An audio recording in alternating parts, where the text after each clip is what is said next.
ఓం నమః శివాయ. ఓం నమో నారాయణాయ. ఓం శ్రీ స్వర్ణాకర్షణ కాల భైరవాయ నమో నమః. ఓం ఒటుక కాల భైరవాయ నమో నమః. హరి ఓం. మా ఛానల్కి స్వాగతం. చూస్తున్న వీక్షకులకు, ప్రేక్షకులకు, ప్రియ కాళభైరవ భగవద్బంధులకి స్వాగతం పలుకుతూ మమ్మల్ని ఎంతగానో ఆదరిస్తూ ఉండబడిన ప్రియ సోదరి మనులకు అందరికీ కూడా ముక్కోటి ఏకాదశి పండగ శుభాకాంక్షలు. సనాతన ధర్మ వీక్షకులకు, సంరక్షకులకు అందరిపైన దత్తాత్రేయ స్వామి యొక్క ఆశీస్సులు ఉండాలని కోరుకుందాం. అలాగనే మార్గశీర్ష మాసం అనగానే శ్రీ వళ్ళీ దేవసేన సుబ్రహ్మణ్యేశ్వర స్వామి యొక్క జయంతి, కాళభైరవ జయంతి, దత్తాత్రేయ జయంతి సందర్భంగా మనమందరము ఎలాంటి విధి విధానాలు పాటించాలో సవివరంగా సంపూర్ణంగా తెలుసుకుందాం. 16వ తారీఖు 12వ నెల 2023 నుండి 31/12/2023 వరకు పుట్టినటువంటి వారికి ముందస్తుగా జన్మదిన శుభాకాంక్షలు. గతంలో వివాహం చేసుకున్న వారికి వివాహ వార్షికోత్సవ శుభాకాంక్షలు. ఈ 16వ తారీఖు నుండి 31వ తారీఖు వరకు ద్వాదశ రాశుల్లో గ్రహ గమనాలను అనుసరిస్తూ ఎలా ఉండబోతుందో సవివరంగా సంపూర్ణంగా తెలుసుకుందాం. మేషరాశిలో గురు సంచార స్థితి, కన్యరాశిలో కేతు సంచార స్థితి, తులారాశిలో శుక్రుడు స్వక్షేత్ర సంచార స్థితి, వృశ్చిక రాశిలో కుజుడు స్వక్షేత్ర సంచార స్థితి, ధనుసు రాశిలో రవి బుధ సంచార స్థితితో బుధాదిత్య రాజయోగంతో ప్రయాణం అవ్వడం, కుంభరాశిలో శనేశ్వర స్వామి స్వక్షేత్ర సంచార స్థితి, మీనరాశిలో రాహు సంచార స్థితితో ద్వాదశ రాశుల్లో గ్రహ గమనాలు ఈ విధంగా ఉన్నాయి. ఇక్కడ విశేషంగా శుక్రుడు స్వక్షేత్రకారకుడు, కుజుడు స్వక్షేత్రకారకుడు, శనేశ్వర స్వామి వారు స్వక్షేత్రకారకుడు. విశేషమైనటువంటి 3 గ్రహాలు స్వక్షేత్రంగా ఉన్నప్పుడు ఎలాంటి ఉపయోగాలు ఉంటాయో సవివరంగా సంపూర్ణంగా తెలుసుకుందాం. వృషభ రాశి వారు ఈ కాళభైరవ జయంతి సందర్భంగా ఎలాంటి విధి విధానాలు పాటించాలో ఈ వీడియోలో సవివరంగా సంపూర్ణంగా తెలుసుకుందాం. వృషభ రాశిలో ఏ నక్షత్రాలు వస్తాయనగా కృతికా నక్షత్రంలోని 2, 3, 4 పాదాలు, రోహిణి నక్షత్రంలోని 4 పాదాలు, మృగశిర నక్షత్రంలోని 1, 2 పాదములను కలిపితే వృషభ రాశి. చాలామందికి పుట్టినటువంటి కాల సమయంలో డేట్ ఆఫ్ బర్త్లు లేనటువంటి ఏకైక కారణం చేత పేరు యొక్క మొదటి అక్షరాన్ని అనుసరిస్తూ ఆ రాశిని తెలుసుకునే ప్రయత్నం అవుతుంది. అవి ఏ అక్షరాలు ఒకసారి పరిశీలన చేద్దాం. ఈ, ఉ, ఏ, ఓ, వా, వి, వు, వే, ఓ అక్షరాల వారందరూ కూడా వృషభ రాశి జాతకులే. వృషభ రాశి యొక్క అధిపతి శుక్రుడు. వీరికి సంతాన స్థానంలో కేతు సంచార స్థితి ఉండడం వలన తల్లిదండ్రుల మాట వినడం, గురువుల యొక్క ఆశీస్సులు పొందడం, నూతనంగా వివాహమైన వారికి సంతాన యోగము, అద్భుతమైన ఐశ్వర్యమైన ఆనందకరమైన జీవితానికి స్వాగతం పలకడానికి చాలా అవకాశాలు ఉన్నాయి. ఆధ్యాత్మికంగా ఉన్నప్పుడు యోగదాయకం అని చెప్పి గమనించగలగాలి. 6వ స్థానంలో శుక్రుడు సంచారం చేయడం వలన విలాసవంత జీవితాన్ని పొందడము, నూతన బంగారు ఆభరణాలు, వస్త్రాలు, భూములు, గృహాలు, క్రయ విక్రయాలు యోగదాయకం అని చెప్పి గమనించాలి. సప్తమంలో కుజుడు సంచారం చేయనప్పుడు కుజదోష ప్రభావం కావడం వల్ల ఆ కుజుడు స్వక్షేత్రంగా అవ్వడం వల్ల ఆవేశానికి దూరంగా ఉండడం, ఆలోచనగా ఉండడం, అనర్థంగా ప్రవర్తించకుండా జ్ఞానంగా ఉండగలిగినట్లయితే మీకు అనేక రకాలమైనటువంటి సమస్యలను తొలగించుకునే మానవ ప్రయత్నం చేసే పరిస్థితి ఉంటుంది. ఆయుస్థానంలో రవి బుధ సంచార స్థితి కనుక మీ జన్మ నక్షత్రం రోజున పూర్ణిమ తిథి ఎందున, అష్టమి తిథి ఎందున దూర వాయు జల ప్రయాణాలు పెట్టుకోకపోవడం ఉత్తమోత్తంగా భావించగలగాలి. లేకపోతే అనేక రకాల ప్రమాదాలు పొంచి ఉన్నాయి. తస్మాత్ జాగ్రత్త. రాజస్థాన్లో శనేశ్వర స్వామివారు ఉండడం వల్ల గృహ మార్పు, ఉద్యోగ మార్పు, వ్యాపార మార్పు ఉండే అవకాశాలు చాలా అధికంగా ఉన్నాయి. లాభస్థానంలో రాహు సంచారం చేయడం వల్ల మీరు పట్టిందల్లా బంగారం అవ్వడం, మీ యొక్క ఆలోచన, మీ కృషి, మీ పట్టుదలకు మంచి కాలము అని చెప్పి గుర్తించగలగాలి. వ్యయంలో దేవగురు బృహస్పతి సంచారం చేయడం వల్ల వృత్తులలో, ఉద్యోగాల్లో, వ్యాపారాలలో, సేవారంగ కార్యక్రమాలలో కొన్ని మెళుకలు అవసరము. పెద్దవాళ్ళు చెప్తే వినే ప్రయత్నం చేయండి. కొత్త ప్రయోగాలు చేసేటప్పుడు 1కి 100 సార్లు ప్రయత్నం చేయగలగాలి. అలాగే హోటల్ వ్యాపారస్తులు, గృహ భవన నిర్మాణ కార్యక్రమం చేసేటువంటి వారు, వ్యవసాయ సోదరీమణులు, స్వయం వృత్తుల వారందరికీ చాలా మంచి కాలము అని చెప్పి గమనించాలి.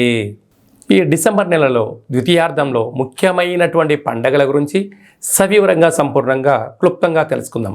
17వ తారీఖున ధనుర్మాస ప్రారంభము. అనేక వెంకటేశ్వర స్వామి యొక్క దేవాలయంలో కానీ, రామాలయంలో కానీ, హనుమాన్ దేవాలయంలో కానీ ధనుర్మాస ప్రారంభ మహోత్సవ కార్యక్రమాలు జరుగుతూ ఉంటాయి. తిరుపావై సేవ జరుగుతూ ఉంటుంది. మనమందరము కూడా సేవలో పాల్గొందాం, స్వామి వారికి ఆశీస్సులు పొందుదాం. 18వ తారీఖున షష్ఠి సోమవారం సందర్భంగా శ్రీ వల్లి దేవసేన స్వామివారి యొక్క జయంతి. పుట్టలో పాలు పోద్దాం, పంచముఖ నాగేంద్ర స్వామివారికి పాలు పోసి అభిషేకం చేసినట్లయితే జాతకంలో కుజదోషము, సర్పదోషము, నాగదోషము తొలగిపోయి వివాహం కాని వారికి వివాహము, సంతానం లేని వారికి సంతానము, ఉద్యోగం కావాలి అనుకున్న వారికి ఉద్యోగము, సంపూర్ణమైనటువంటి కుజ, సర్ప, నాగ, పితృదోషాలు తొలగిపోతాయని చెప్పి గమనించగలగాలి. 20వ తారీఖున అష్టమి బుధవారము మనము కాళభైరవ జయంతి కనుక జయంతి రోజున స్వామివారి యొక్క కాళభైరవ అష్టకాన్ని విన్నా, కాళభైరవ స్వామి యొక్క పూజ చేసిన, కూష్మాండ దీపాన్ని వెలిగించిన అద్భుతమైనటువంటి మనకు అష్ట కష్టాలు తొలగిపోయి అష్టైశ్వర్య ప్రాప్తి కలుగుతుందని చెప్పి గమనించాలి. అలాగే మనకు ఇంట్లో కుదరకపోతే ఈ కిందనే మనం సంప్రదించినట్లయితే కాళభైరవ స్వామికి అభిషేకము, కూష్మాండ దీపము, కాళభైరవ యొక్క సౌభాగ్య ముడుపు కట్టి మీ పేరున పూజ చేయించడం జరుగుతుంది. కనుక వాట్సాప్ ద్వారా మీకు ఆన్లైన్ ద్వారా మీకు ప్రత్యక్ష ప్రసారం కూడా చూపించడం జరుగుతుంది.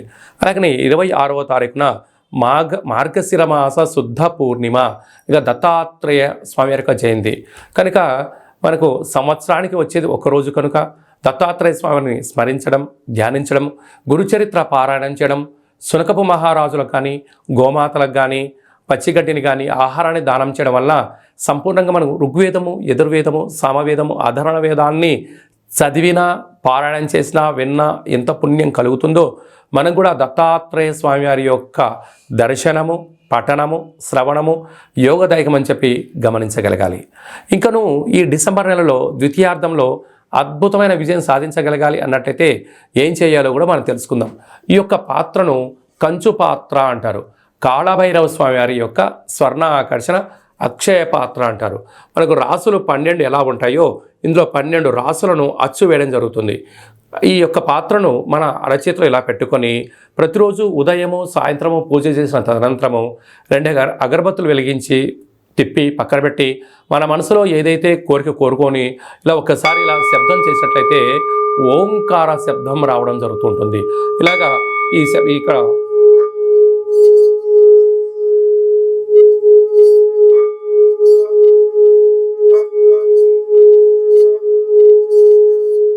ఈ యొక్క అక్షయ పాత్ర ద్వారా ఈ శబ్దాన్ని సృష్టించడం వలన ఓంకార శబ్దం ద్వారా గృహంలో ఉండబడినటువంటి వాస్తు, నరదృష్టి, శత్రు ప్రభావ దోషాలు తొలగిపోతాయని చెప్పి గమనించగలగాలి.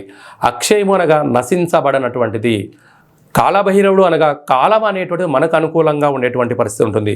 పిలిస్తే పలికే ఏకైక భగవంతుడే కాళభైరవ స్వామివారు.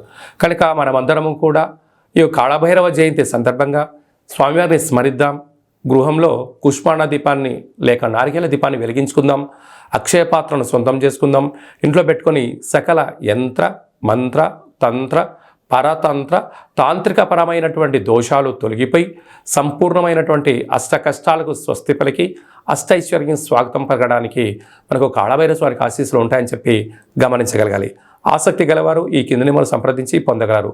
ఈ యొక్క అక్షయ పాత్రతో పాటు కాళభైరవ స్వామి యొక్క ఒక పిరమిడు, స్వామివారి యొక్క కంకణము, ఉట్టి, ఇంటి బయట కట్టుకోవడానికి సౌభాగ్య ఉట్టిని మీ యొక్క గోత్రనామాల పేరుపైన మన యొక్క స్వర్ణాకర్షణ కాళభైరవ స్వామి యొక్క దేవాలయంలో 41 రోజు కూష్మాండ దీపాన్ని కూడా పెట్టడం జరుగుతుంది. ఆసక్తి గలవారు ఈ కింద నెంబర్ సంప్రదించవచ్చు.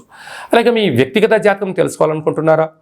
మీ యొక్క పేరు, పుట్టినటువంటి తేదీ, నెల, సంవత్సరం, పుట్టిన సమయం రాసి వాట్సాప్లో పంపించగలిగినట్లయితే మీరు పుట్టినప్పుడు గ్రహ గమనాలు ఎలా ఉన్నాయి, ప్రస్తుతం ఎలా ఉంటున్నాయి, రాబోయే కాలంలో ఎలా ఉండబోతున్నాయో సవివరంగా సంపూర్ణంగా 100 సంవత్సరాల జాతకాన్ని వ్రాసి పంపించి మీకు తెలియజేయడం జరుగుతుంది. అలాగా డేటా బర్త్లు లేనటువంటి వారికి మీ పేరు యొక్క మొదటి అక్షరాన్ని అనుసరిస్తూ రాశిని తెలియజేస్తూ రమణ శాస్త్రం ద్వారా అనగా గవ్వళ ద్వారా కాళభైరవ ఉపాసన చేత భూత, భవిష్యత్, వర్తమానాన్ని తెలియజేయడం జరుగుతుంది. కనుక మీ వ్యక్తిగత జాతకం తెలుసుకోవాలనుకుంటున్న వారు ఈ కింద నెంబర్ని సంప్రదించి ఆన్లైన్ ద్వారా కానీ, ఆఫ్లైన్ ద్వారా కానీ, వాట్సాప్ ద్వారా కానీ అపాయింట్మెంట్ తీసుకొని సంప్రదించగలరు. అలాగనే మీ యొక్క అబ్బాయికి కానీ, అమ్మాయికి కానీ వివాహం కావడం లేదా, ఆ యొక్క జాతకంలో అనేక రకాల సమస్యలు ఉన్నప్పుడు, లేకుంటే వచ్చినటువంటి వధువు కానీ వరుడు యొక్క జాతకం కలిసిందా కలవలేదా అనేటువంటిది తెలుసుకోవాలనుకున్నట్టయితే వారి యొక్క డేటా బర్త్లు కానీ వారి యొక్క పేర్లను కానీ మీరు పంపించినట్లయితే వివాహ జాతక పొంతన వారి యొక్క గణాలు, గుణాలు, జంతు పరిశీలన చేసి మీకు సవివరంగా తెలియజేయడం జరుగుతుంది.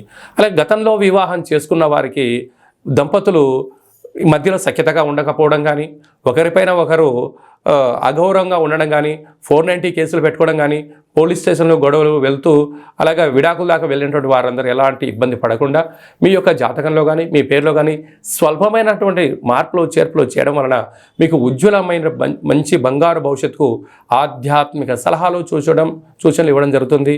తెలుసుకునే వాళ్ళు తెలుసుకోవచ్చు.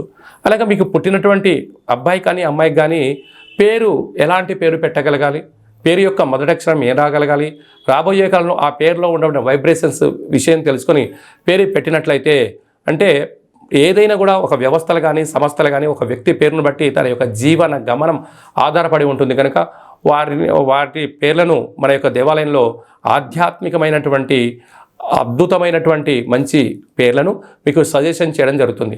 కనుక ఆసక్తి గలవారు ఈ కింది నెంబర్ సంప్రదించి అపాయింట్మెంట్ తీసుకొని సంప్రదించగలరు. అందరికీ కళవు వెంకటనాయక అన్నట్టుగా వెంకటేశ్వర స్వామి ఆశీస్సులు ఉండాలని కోరుకుందాం. అందరినీ ఆశీర్వదించడం ప్రార్థన చేద్దాం. ఓం శతమానం భవతి శతాయు పురుష సతేంద్రియ ఆయుష్యేవేంద్రియే ప్రతిష్టతి ధనం ధాన్యం బహుపుత్రలాభం శత సంవత్సరం దీర్ఘమాయు. సర్వే జనా సుఖినో భవంతు, లోకా సమస్తా సుఖినో భవంతు. సర్వం శ్రీ కాళభైరవ దేవతార్పణమస్తు. హరి ఓం. ఈ వీడియో మీకు నచ్చినట్టయితే లైక్ చేయండి, షేర్ చేయండి, మా ఛానల్ని సబ్స్క్రైబ్ చేసుకోండి. నేను చేస్తున్న ఆధ్యాత్మిక వీడియోలు మీకు ముందస్తుగా నోటిఫికేషన్ రావాలి అన్నట్టయితే గంట సింబల్ ప్రెస్ చేయండి, పైన ఆల్ అనే బటన్ కూడా తెలియజేస్తూ భగవద్బంధులకు, మిత్రులకు, సనాతన సంరక్షకులకు ఈ యొక్క వీడియోను ఫార్వర్డ్ చేసి హిందూ ధర్మాన్ని కాపాడండి.